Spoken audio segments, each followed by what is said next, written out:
Assalamualaikum warahmatullahi wabarakatuh. Perkenalkan, saya adalah Mukhtar Hikmah SPD. Saya adalah pemong belajar sekaligus sebagai tenaga pengajar paket A di SPNF SKB Kota Depok, Jawa Barat. Pada video ini, saya akan menyajikan karya inovasi praktik baik yang saya lakukan, yaitu penerapan pembelajaran berdiferensiasi pada mata pelajaran Bahasa Indonesia dengan materi teks eksplanasi dan dengan strategi KWL atau Know, Want, Learn. Sebelum kegiatan belajar mengajar dilakukan, langkah pertama yang saya kerjakan yaitu mengidentifikasi, menganalisis kebutuhan, dan gaya belajar atau profil belajar siswa. Ada yang belajarnya suka dengan melihat gambar, ada yang cukup dengan membaca saja. Kalau belajar harus lihat videonya. Nah, nanti kita kelompok-kelompokan atau membaca, tapi Pak, saya bisa belajar dengan mendengarkan audio. Siapa yang lebih suka mendengarkan dibandingkan membaca? Saya. Dalam kegiatan identifikasi dan analisis sebelumnya, siswa paket A didapat data 8 siswa cenderung belajar secara visual, 4 siswa secara auditori, dan 3 siswa secara kinestetik.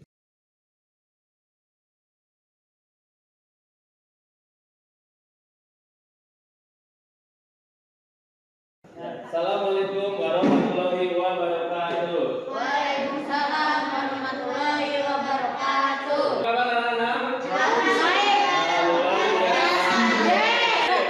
Pada kesempatan kali ini kita akan lanjutkan materi bahasa Indonesia ya. Sebelumnya kemarin siapa yang tidak masuk?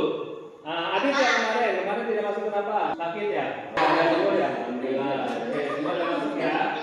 Sebelum kita mulai kita tepuk semangat dulu supaya semangat pagi ini. Tepuk semangat.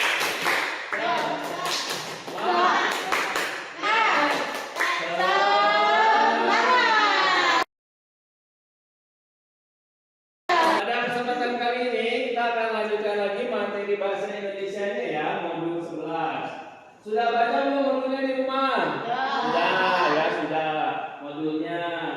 Nah, tujuan pembelajaran hari ini adalah menentukan isi teks penjelasan atau eksplanasi. Isinya yang didengar, dibaca, dan menentukan bagian-bagian teksnya. Skenario pembelajarannya yaitu menggali informasi baru, teks yang dibaca, menyimak audio video teks, mengisi tugas, dan mempresentasikannya. Jadi nanti tidak hanya membaca saja, nanti kalian mendengarkan audionya. Hari ini Bapak akan menjelaskan tentang teks eksplanasi.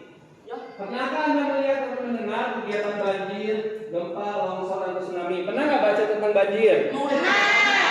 Baca tentang longsor? Baca tentang tsunami? Tsunami kayak yang terbesar terjadi di mana? Aceh. Aceh. Ya, yang paling banyak. Tahun 2022. Banjir.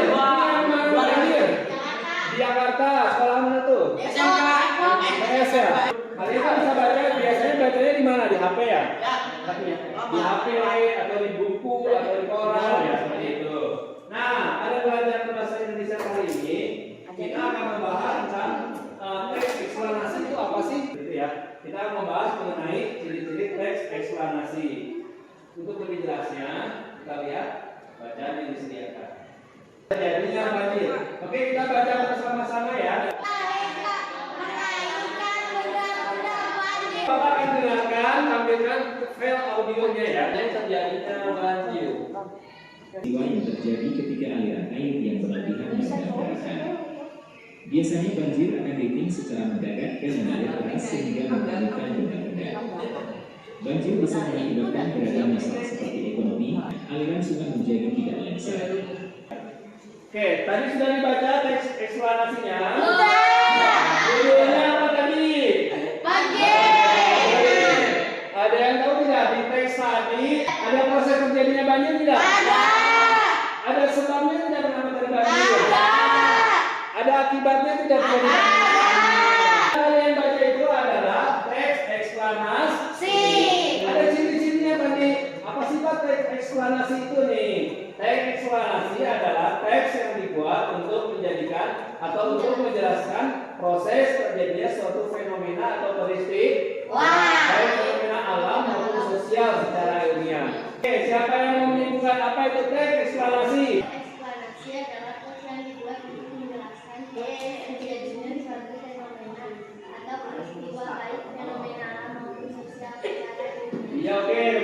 mahasiswa kalian? Tuh. Menjelaskan terjadinya banjir. Nah, kita bisa melihat teks eksplanasi itu adalah berisi tentang penjelasan tentang sesuatu akibat dari sesuatu yang terjadi sebelumnya.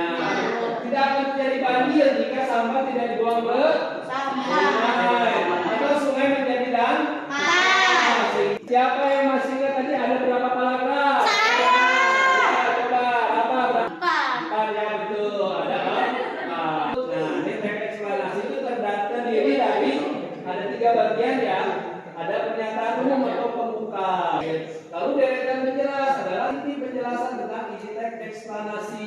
Dan yang terakhir adalah kesimpulan tentang apa yang disampaikan dalam teks eksplanasi. Nanti kita akan coba membuat diskusi kelompok seperti ini berdasarkan cara belajar kalian. Tapi sebelumnya kita extracting dulu.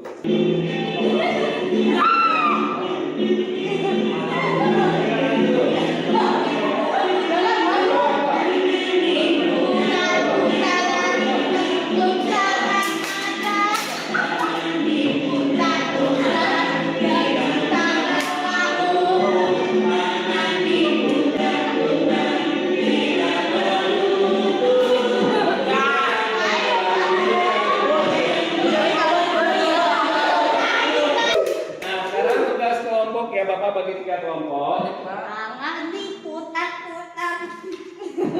Nah, di sini ada teks ini ya.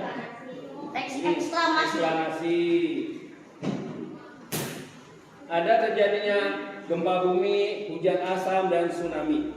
Dalam proses pembelajaran, saya menerapkan strategi diferensiasi proses, di mana dalam pembelajarannya siswa dibagi menjadi 3 kelompok sesuai dengan profil belajarnya.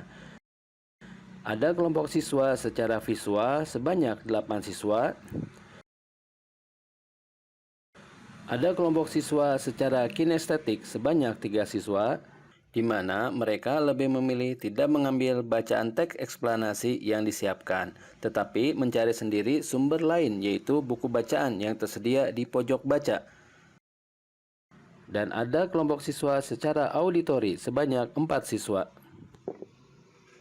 di mana para anggotanya lebih cenderung mendengarkan bacaan teks berbentuk audio yang telah disediakan. Adapun diferensiasi produk yang dilakukan yaitu yang pertama, kegiatan mempresentasikan ke depan kelas mengenai hasil dari penugasan kelompoknya. Yang kedua yaitu menyusun bacaan teks eksplanasi dari potongan kalimat secara acak.